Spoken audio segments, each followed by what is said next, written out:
আপনাদের কি বিশ্বাস হয় এই ফোনটা একজন মা তার হচ্ছে কানের দুল থাকে না স্বর্ণের, ওইগুলা হচ্ছে বিক্রি করে এই ফোনটা হচ্ছে ওরে কিনে দিছে। বলেন কি? তো ওর কাছ থেকে আমি সরাসরি আগে কথা বলি যে ওকে কেন ফোন কিনে দিছে, কেন দিছে বলো। তাড়াতাড়ি দেন আগে শুনি।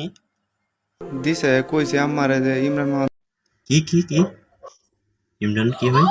মাহাদার যায় যা ভিডিও সিডিও করাম তে কটা টিয়া বাহিরে দেও ওই মামা ভিডিও করলে কি হইব? ভিডিও করলে যদি ইনকাম টিনকাম হয় এই কারণে আম্মা দিছে। তুমি তো আর তোমারে তো কইছি তোমারে তো সবাই চিনি আমিও চিনি। আমি পাবনা ছেলে, আমিও চিনি। ভাইরাল ম্যান ইমরান ভাই। আমরা এনতে চিনি না। তাহলে আম্মা কইতা আম্মা আশা তোমার ভরসা আব্বা কইতা কি করে বাবা? আব্বা মানুষের বাইত কাম সাম করে এই 300-400 টাকা বেতন হয় এই রোজ পায়? রোজ হয় হ্যাঁ। ওরে এইটি দিয়ে আমরা কোনো মতে সংসারটা চলে আর কি। ওরে আম্মারে কইছি যে 20-30 হাজার টাকা লাগবে। আমিও বাড়িতে বলছিলাম যে 20-30 হাজার হলে পরে একটা ভালো ফোন হলে পরে ভিডিও শিডিও করে ভালো কিছু করতে পারতাম, কিন্তু হয় না, দেয় না। টেয়ারি দিছি। মানে জুনাইদ যখন আমার কাছে আসছিল, জুনাইদের হিস্টোরি বলতে গেলে সে একটা অসহায় ছেলে ছিল, তার হিস্টোরিটা সবাই জানে। জুনাইদ,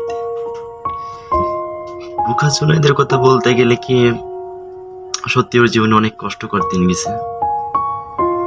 আমি সত্যি মিস করি। অবশ্যই আমি তাকে অনেকবার স্মরণ করেছি, বাট রিপ্লাই পাইনি। ওর জীবনে অনেক কষ্ট। আশা করি ছেলেটাও হয়তো ভালো পরিবেশ করবে। ইমরান ভাই পাশে থাকুন, অবশ্যই ভালো কিছু করতে পারবে। আর সে একটা গরুকে, তো এটা আমি আবার নতুন করে বলতে চাচ্ছি না, সে আজকে ডেভেলপ হয়েছে। তো আমি চাচ্ছি আমার মাধ্যমে যে জুনাইদদের একটা অসহায় পরিবার যেমন হচ্ছে উঠে এসেছে, তার পরিবারটা যেন উঠে আসে। কথা বলতে কি, যদি পাশে গাইডলাইন থাকে সেভাবে, অবশ্যই সুন্দর এবং সফল ভালোভাবে উঠে আসা যায়।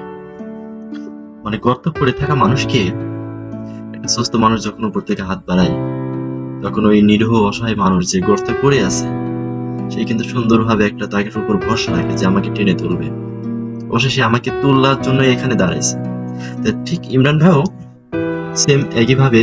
ভাই আমি দেখছি তার অনেক ভিডিও দেখছি, 1.5 বছর মোটামুটি ভালোই, আমি অনেক বছর ধরে ওনার ভিডিও দেখতেছি। তো আশা করি ছেলেটা হয়তো ভালো পরিবেশে চলে আসবে, কিন্তু এখন ওই যে একটা পরিবেশ বজায় রেখে তাকে চলতে হবে।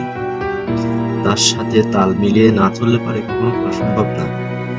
সে হ্যাঁ হয়তো গ্রামের ছেলে, একটু সময় লাগবে।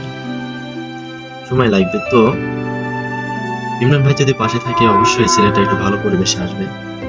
আর আমি এক হতভাগা, মানে কোন এক কিনারে পড়ে আছে, নেই কোনো যোগাযোগ কারোর সাথে, নেই কোনো কন্টেন্ট ক্রিয়েটর, আমার তেমন কিছুই না। জাস্ট একটু নিজের স্বাচ্ছন্দ্য বোধ ভালো একটু করার জন্য এরকম করি, বাট আগাইতে পারতেছি না, কারণ ওই যে সঠিক গাইডলাইন নেই। আর সঠিক গাইডলাইন থাকলে অবশ্যই ভালো কিছু করা সম্ভব আমি মনে করি। সেই গাইডলাইনটাই আমার নেই, কি করব। আফসোস লাগে, যদি ইমরান ভাই যদি পাশে থাকতো ইনশাল্লাহ হয়তো আমি ভালো কিছু করতে পারতাম। বাট আমি যে এক গ্রামের মধ্যে কোনো গাইডলাইন নেই, কেউ নেই, হেল্প করার মতো পরিবেশ কেউ নেই। আসলে ইচ্ছে থাকলে অনেক কিছুই করা সম্ভব, বাট তারপরও গাইডলাইন প্রয়োজন হয়। গাইডলাইন ছাড়া কখনো করা সম্ভব না। আশা করি ছেলেটা হয়তো ভালো পরিবেশ হয়ে আসবে, যেমন জুনাইদ ভাই হয়তো গ্রামের মধ্যে অনেক খারাপ পরিবেশ ছিল, আলহামদুলিল্লাহ তার পরিবেশ আস্তে আস্তে ভালো পরিবেশের মধ্যে আছে। আশা করি ওইভাবে আগাতে থাকবে। আর ইমরান ভাইকে তো ধন্যবাদ বলে আর আমি মনে করি তাকে ছোট করা হবে, তাকে ছোট করতে চাচ্ছি না। অবশ্যই তার মধ্যে অনেক ভালোবাসা আছে বোধহয়, সবাইকে হেল্প করছে।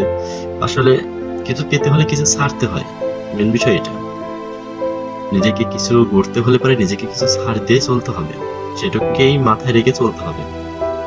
এটা ভেবা যাবে না যে ইমরান ভাই আমাকে কিছু দিচ্ছে না, টাকা দিচ্ছে না, দিচ্ছে না। বুঝতে হবে যে এখানে নিজেকে কেরিয়ার গঠন করতে হলে পারে নিজেকে কিছু ত্যাগ করতে হবে, ত্যাগ করার মাধ্যমেই তার কেউ উপরে উঠতে হবে, তাই না? সেম এটাই করতে হবে, তাছাড়া উপায় নেই। অবশ্যই ইমরান ভাই অত্যন্ত ভালো লোক, আমি তার ভিডিও দেখছি। আর তার বাড়িতে চুরি হওয়া খুবই মর্মান্তিক দুর্ঘটনা, আমি অতি দ্রুত তাদের শাস্তিমূলক দাবি করি। যারা এই কর্মকাণ্ড করেছে খুবই দুঃখিত। ভাই ভালো থাকবেন।